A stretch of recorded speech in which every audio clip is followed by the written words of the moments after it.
정부가 부동산 가격을 잡겠다고 계속 외치고 있잖아요. 그런데 말이죠. 정작 그 정책을 만드는 사람들, 바로 대통령 비서실의 고위 공직자들의 부동산 재산은 과연 어떨까요? 경제정의 실천시민연합, 줄여서 경실련이 아주 충격적인 분석 보고서를 내놨는데요. 이걸 보면서 정말 그들만의 리그가 존재하는 건지 그 실체를 한번 파헤쳐 보겠습니다. 이번 분석은 사실 우리 모두에게 아주 중요한 질문 하나를 던지고 있습니다. 과연 우리는 정부의 부동산 정책을 믿을 수 있을까요? 정책을 만드는 사람들은 우리랑 얼마나 다른 세상에 살고 있는지 지금부터 구체적인 숫자로 한번 확인해 보시죠. 자, 그럼 한번 파고 들어가 볼까요? 와, 이 숫자부터가 정말 압도적입니다. 20억 3천만 원. 이게 뭐냐면요. 경실련이 분석한 대통령 비서실 고위 공직자 28명, 그 한 사람당 평균 부동산 재산 신고액입니다. 평균이 이 정도예요. 20억이라는 돈, 이게 어느 정도인지 감이 잘 안 오실 수도 있는데요. 우리나라 국민 한 사람당 평균 부동산 재산이 4억 2천만 원이거든요. 근데 이분들은 무려 4.87배, 그러니까 거의 5배에 달하는 겁니다.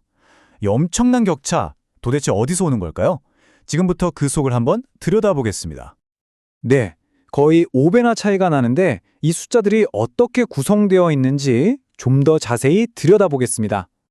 우선 집을 갖고 있나부터 봤더니 분석 대상 28명 중에 23명이 주택 소유자였어요. 근데 여기서 진짜 주목할 점은 이 중에서 8명은 집이 한 채가 아니라는 겁니다.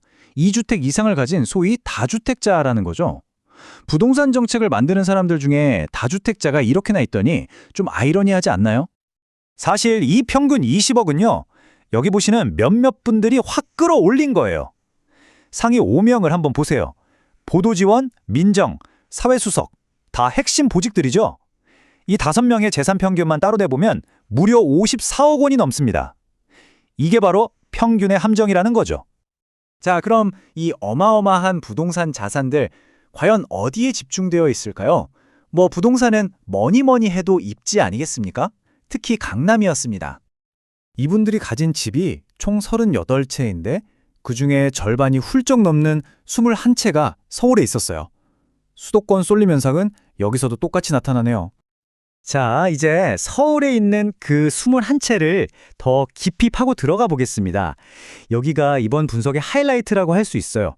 서울에 있는 집 21채 중에 무려 15채가 어디에 있었을까요?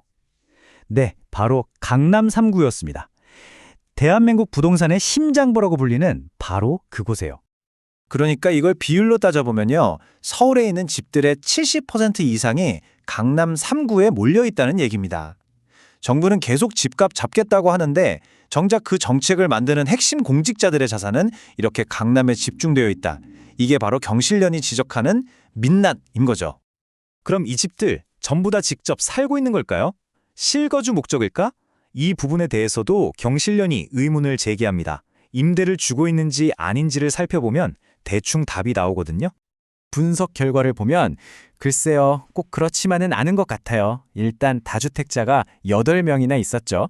그리고 본인이나 배우자 명의의 집을 세를 주고 있는 사람이 11명. 특히 서울에 집 가진 사람 중 일부는 전세 주고 다른 데 사는 경우도 있었고요. 심지어 상가 같은 비주거용 건물을 가지고 임대 사업을 하는 사람도 있었어요. 이러니까 이거 그냥 사려고 산 집이 아니라 자산 불리려고 하는 투자 아니냐, 이런 의심이 나올 수밖에 없는 겁니다. 그리고 그 투자는요, 엄청난 성공을 거뒀습니다. 시세 파악이 가능한 아파트들만 추려봤는데도 10년 동안 한 사람당 평균 10억 6천만 원이 올랐어요. 이게 참 아이러니하죠. 정부의 부동산 정책이 집값 잡는 데는 실패했는데 그 결과로 정책을 만드는 공직자들은 엄청난 돈을 번 셈이니까요. 자, 이런 분석 결과를 보고 나면 어떤 생각이 드시나요? 결국 이게 다 정부 정책에 대한 신뢰의 문제로 귀결됩니다. 바로 이 지점에서 국민들은 이걸 어떻게 믿으라는 거지? 하게 되는 거죠. 경실련이 비판하는 핵심도 이겁니다. 집값 안정시키겠다면서 정작 본인들은 투기 의심을 받는 부동산으로 막대한 이익을 보고 있다면 도대체 누가 그 정책을 빚겠습니까? 이건 일반 서민들이 겪는 현실과는 너무나 동떨어진 말 그대로 그들만의 리그인 거죠. 오히려 정책 실패가 자신들의 자산을 불려준 꼴이 됐다는 비판을 피하기 어려워 보입니다. 그래서 경실련은 아주 강력하고 어떻게 보면 좀 급진적인 해법을 내놓습니다. 바로 이거예요. 고위공직자는 실제 사는 집 딱 한 채 빼고는 땅이나 주택을 아예 갖지도 팔지도 못하게 법으로 막아야 한다.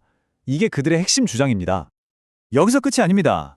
고위공직자 1주택 법제화를 시작으로 해서 공공주택 공급 방식을 뜯어고치고 분영제도도 정상화하는 등 서민들의 주거 안정을 위한 아주 근본적인 시스템 개혁까지 요구하고 있는 겁니다. 오늘 이 내용을 쭉 보면서 우리는 정책을 만드는 사람들의 부동산 현실을 적나라하게 들여다봤습니다. 결국 우리에게 이런 근본적인 질문을 던지는 것 같아요. 공직자의 개인적인 재산권과 그들이 가진 공적인 의무, 이 둘 사이의 경계선을 과연 어디에 그어야 하는 걸까요? 여러분의 생각은 어떠신가요?